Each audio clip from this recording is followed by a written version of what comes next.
এটা অত্যন্ত ক্ষুব্ধ, ন্যায় বিচার থেকে বঞ্চিত হয়েছি, আইনের বরখেলাপ করা হয়েছে। এই বরখেলাপ সম্পূর্ণভাবে ডক্টর ইউনূসকে টার্গেট করে এবং তার সাথে যারা তাদেরকে টার্গেট করে সরকারের নির্দেশেই করা হয়েছে বলে আমরা মনে করি। বিকাশে কম খরচে ক্যাশ আউটের লিমিট বেড়ে 50,000, প্রিয় এজেন্টও 2টা। আজকে লেবার এপিলেট ট্রাইব্যুনালে আমাদের ডক্টর মোহাম্মদ ইউনূস সাহেব সহ বাকি 3 জনের উপস্থিতির জন্য ডেট নির্ধারণ ছিল। আমরা উপস্থিত হয়েছি কারণ আমরা যে আপিল করেছি লেবার কোর্টের আইনের বিরুদ্ধে, অর্ডারের বিরুদ্ধে, জাজমেন্টের বিরুদ্ধে, এই আপিল গত 28/1/2024 তারিখে গ্রহণ করা হয়েছে, কিন্তু আমাদেরকে বেল দিয়েছিল গত তারিখে মাত্র 3 পর্যন্ত। তারপরে 3 তারিখ থেকে 16/10 পর্যন্ত, 16/4 আজকে পর্যন্ত বেল দিয়েছিল। কিন্তু নিয়ম হচ্ছে যে আপিল অ্যাডমিশন হলে বেল পার্মানেন্ট হয়, আপনাদেরকে টিল ডিসপোজাল হয়। আপনাদেরকে আজকে একটা উদাহরণ দেখাচ্ছি। এসএ পরিবহনের মালিক জনাব সালাউদ্দিন সাহেবকে এই 3য় শ্রম আদালত আপনার 6 মাসের কারাদণ্ড দিয়েছিলেন 303-এর উমো এবং 307 অনুযায়ী। তাকে এই আপিল আদালত তার আপিল গ্রহণ করে 6 মাসের বেল দিয়েছিলেন, আর ডক্টর ইউনূসকে বেল দিয়েছেন তার 1 মাসের জন্য। এটা এত বড় অন্যায়, বৈষম্য। সংবিধানের 27 অনুচ্ছেদ অনুযায়ী দেশের প্রতিটি নাগরিক আইনের চোখে সমান এবং কখনো বৈষম্য করা যাবে না। এইটাই এই কোর্টের ওই কেস নাম্বারটি হচ্ছে আপিল নাম্বার 290/2023। ওই মামলায় তাকে দিয়েছে 6 মাসের বেল, আর ডক্টর ইউনূস সাহেবকে দিয়েছেন 1 মাসের বেল। অর্থাৎ ডক্টর ইউনূস সাহেব একজন দাগী আসামি, উনি বেল পেলে পালিয়ে যাবেন, তাই প্রতি মাসে মাসে তাকে এখানে হাজির করা হচ্ছে। এই যে আপনাদের পাশে বসা আছেন মোহাম্মদ শাহজাহান, উনি ডক্টর ইউনূস সাহেবের পরে নোবেল বিজয়ী গ্রামীণ ব্যাংকের ব্যবস্থাপনা পরিচালক ছিলেন। কোভিডের সময় তিনি স্ট্রোক করে পার্মানেন্টলি প্যারালাইজড হয়ে গিয়েছেন। তাকে পর্যন্ত অ্যাম্বুলেন্সে করে এনে আজকে এখানে হাজিরা দেওয়া হচ্ছে। আজকে নূরজাহান বেগম এই যে দেখতে পাচ্ছেন, উনিও গ্রামীণ ব্যাংক, নোবেল বিজয়ী গ্রামীণ ব্যাংকের ব্যবস্থাপনা পরিচালক ছিলেন। এই সমস্ত লোক, এবং আজকে আপনারা দেখতে পাচ্ছেন আমাদের আশরাফুল হাসান সাহেব, উনি হচ্ছেন এক্সিকিউটিভ ডাইরেক্টর গ্রামীণ টেলিকম।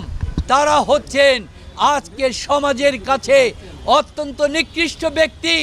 তাদেরকে আপিল হলে নির্দিষ্ট আপিল শুনানি পর্যন্ত বেল মঞ্জুর করা হয়। আজকেও আমরা আবেদন করেছি, সরকার এর বিরোধিতা করেছে। কেন বিরোধিতা করেছে তা আমরা জানি না।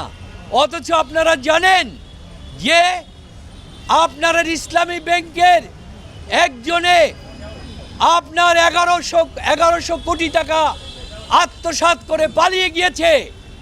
অনেকে বলে হাজার হাজার কোটি টাকা। সুপ্রিম কোর্ট বলেছে দুদক তার বিরুদ্ধে ব্যবস্থা নিতে পারবে। আজকে 4 মাস হয়ে গেল তার বিরুদ্ধে কোনো ব্যবস্থা হচ্ছে না।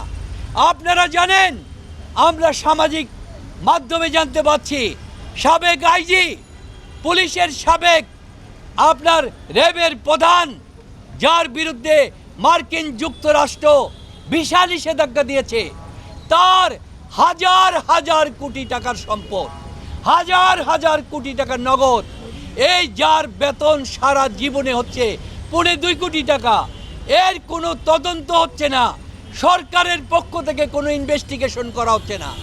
সরকারের কতগুলি মিডিয়া যারা সবসময় ডক্টর ইউনূসকে নিয়ে রিসার্চ করেন, আমাদের ৭১ এবং আমাদের ডিবিসি এবং হচ্ছে আপনার সময়, তারা পর্যন্ত কোনো তদন্ত করছে না।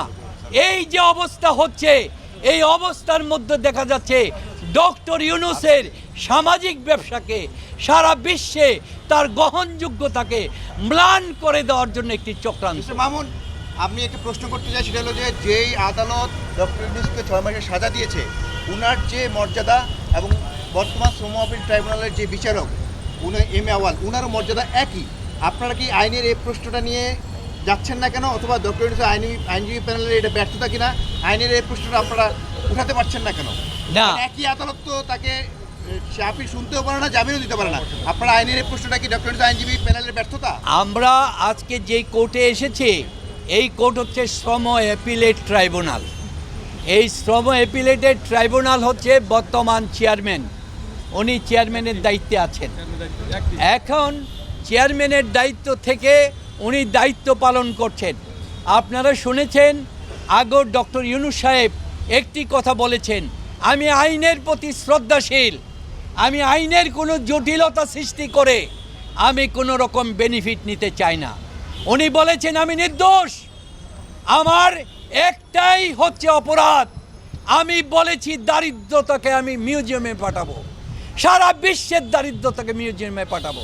সারা পৃথিবী তার এই দারিদ্রতার এই সোশ্যাল বিজনেসকে গ্রহণ করেছে, আর আজকে তারকে সারা পৃথিবী দাওয়াত দিচ্ছে। তিনি বিদেশে যাওয়ার ক্ষেত্রে আজকে তাকে নিষেধাজ্ঞা দেওয়া হচ্ছে, বলা হচ্ছে কোর্টে জানাতে হবে। আজকে জাতিসংঘের মহাসচিব তাকে ডাকছেন, আপনি আসেন, আজকে জাতিসংঘের এই দুর্যোগ মুহূর্তে আপনি উপদেষ্টা, আমার অন্যতম উপদেষ্টা 7 জনের একজন, আপনি আসেন, উনি যেতে পারছেন না, তাকে দরবার করা হচ্ছে। এই হচ্ছে আদেশটা বলেন। আজকের আদেশ হচ্ছে আগামী 23-5 তারিখ নির্ধারণ করা হয়েছে এবং বেইলও আগামী আবার 23-5 তারিখ পর্যন্ত নির্ধারণ করা হয়েছে। এটা অত্যন্ত ক্ষুব্ধ, ন্যায়বিচার থেকে বঞ্চিত হয়েছি, আইনের বরখেলাপ করা হয়েছে। এই বরখেলাপ সম্পূর্ণভাবে ডক্টর ইউনূসকে টার্গেট করে এবং তার সাথে যারা, তাদেরকে টার্গেট করে সরকারের নির্দেশেই করা হয়েছে বলে আমরা মনে করি।